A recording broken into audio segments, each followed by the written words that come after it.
Hey, KentCov kids, Pastor Torina again, and in our story today, two of Jesus' disciples are walking along a road and they were feeling pretty sad because Jesus had died. Now, they had been told that Jesus had risen from the dead, but they were confused. So Jesus showed up and he started walking with them, but they didn't know right away that it was him. So he started asking them questions about what they were talking about.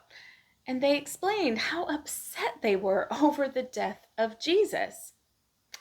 Then Jesus did something kind of interesting.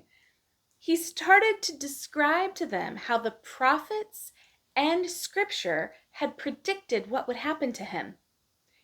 He was telling the disciples about himself. Well, they invited Jesus to stay for supper.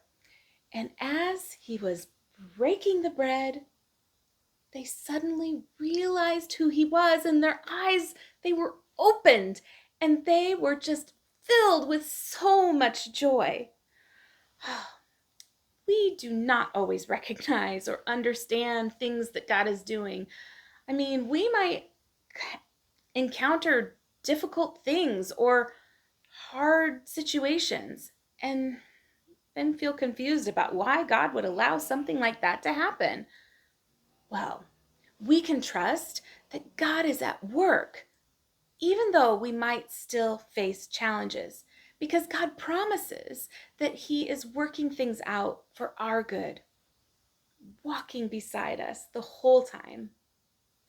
We can also cling to the best news of all, because unlike the disciples on the road that day, we do know that Jesus came back to life, and we know that he was sent by God to die and come back to life so that one day all things will be made new. But in the meantime, he walks with us, and we can remain in prayer and Bible study every day so that we won't miss out on the work that God does in our lives. Even when things are tough, God is faithful, so we can gain strength and hope in him.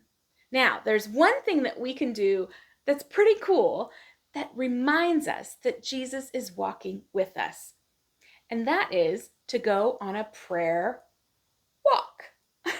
As we walk, we can think of this story and how, as the disciples walked and talked to Jesus, they were finally able to understand that Jesus was right there with them the entire time. So, friends, go for a walk together and search for all the things that you're thankful to God for, like sidewalks and trees and songs from birds and smiles from other people you pass by, flowers in bloom and passing cars and buses, all the things that make travel possible. I just pray that you find this practice to be an excellent way to slow down your minds, get active as a family, and connect with God. Amen.